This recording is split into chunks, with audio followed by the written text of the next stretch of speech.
Bydd hanner cyntaf y fideo yn mynd trwy'r brawddegau bydd angen i chi cofio mwyn cael marciau llawn ar gwestiynau ar fecanwaith mewnanadlu ac allanadlu. Bydd ail hanner y fideo yn trio egluro'r proses gyda mwy o fanylder i helpu datblygu eich dealltwriaeth. Wrth i ni mewnanadlu, mae'r llengig, diaphragm, yn cyfangu a gwastatau. Mae'r cyhyrau rhyngasennol yn cyfangu ac yn tynnu'r asennau i fyny ac allan. Mae'r cyfaint y ceidog thorasig yn cynnyddu ac mae'r gwasgedd aer yn yr ysgyfaint yn gostwng. Mae'r gwasgedd aer atmosfferig yn uwch na'r gwasgedd aer yr ysgyfaint.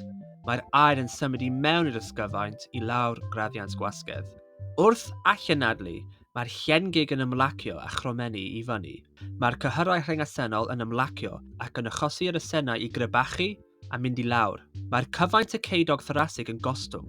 Mae'r gwasgedd aer tu mewn i'r ysgyfaint yn cynyddu. Mae gwasgedd aer yn yr ysgyfaint yn uwch na'r gwasgedd aer yr atmosffer. Mae'r aer yn symud allan o'r ysgyfaint i lawr graddiant gwasgedd. Cofiwch, wrth i ni anadlu, mae pob cyhyr rwydd wedi sôn amdan yn cyfhangu.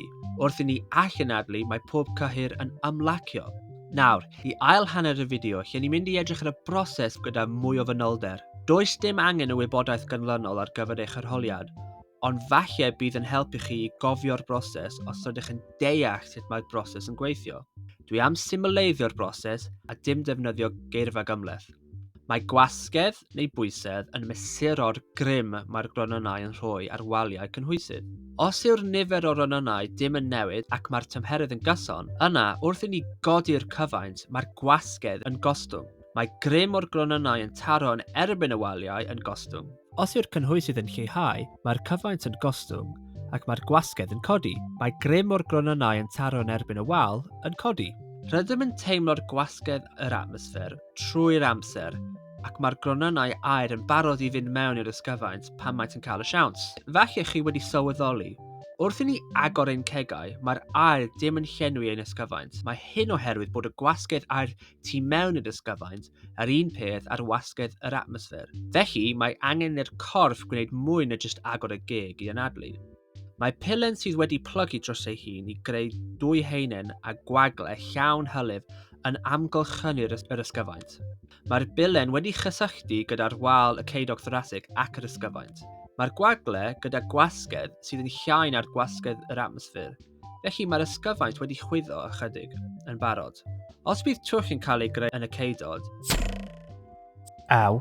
mae'n bosib bydd yr ysgyfaint yn lleihau wrth i'r gwasgedd aer ac elastigedd yr ysgyfaint tynnu'r ysgyfaint yn llai. Mae'r cyfhanswm yr hylif i mewn i'r gwagle yn aros yn gyson, felly os yw'r cyfaint yn newid, mae'r gwasgedd yn newid. Pan fydd y cyhyrau rhyngasennol yn cyfangu ac yn tynnu'r asennau i fyny ac allan, mae'n tynnu haen allanol o bilen hefyd. Mae'r cyfaint y gwagle sydd yn amgylchynu'r ysgyfaint yn cynhyddu, ac felly mae'r gwasgedd yn mynd i lawr. Mae'r bilen sydd hefyd yn cyffwr i'r ysgyfaint yn cael ei thynnu allan, ac felly mae'r ysgyfaint yn cael ei thynnu allan hefyd. Mae cyfaint yr ysgyfaint yn codi, ac felly mae gwasgedd aer yr ysgyfaint yn gostwng, ac mae aer yn symud i mewn. Mae'r llengig yn cyfangu hefyd, sydd yn cynnyddu cyfaint y ceidog thorasig ac yn achosi yr un effaith ar yr ysgyfaint. Wrth allanadlu, mae'r cyhyrau nawr yn ymlacio, ac mae'r cawell asennau'n adlamu yn ôl ac mae elastigedd yr ysgyfaint yn tynnu yn ôl ac yn lleihau cyfaint yr ysgyfaint. Bydd hyn ynghyd â'r llengig yn ymlacio a chromennu i fyny ac yn achosi gyfaint y ceidog thorasig leihau hefyd. Mae hyn i gyd yn achosi'r aer symud allan o'r ysgyfaint, oherwydd mae'r gwasgedd aer yn ysgyfaint yn fwy na'r gwasgedd aer yr atmosffer. Dyma ffrwyth pomelo, ac maen nhw'n edrych bach fel ysgyfaint. Os ydw i yn gwasgu'r ffrwyth, mae'r cyfaint yn lleihau ac mae'r gwasgedd neu'r pwysau'n gynhyddu gan orfodi'r sudd i dod allan. Yn y wers nesaf, byddwn nhw'n edrych ar y model clochen.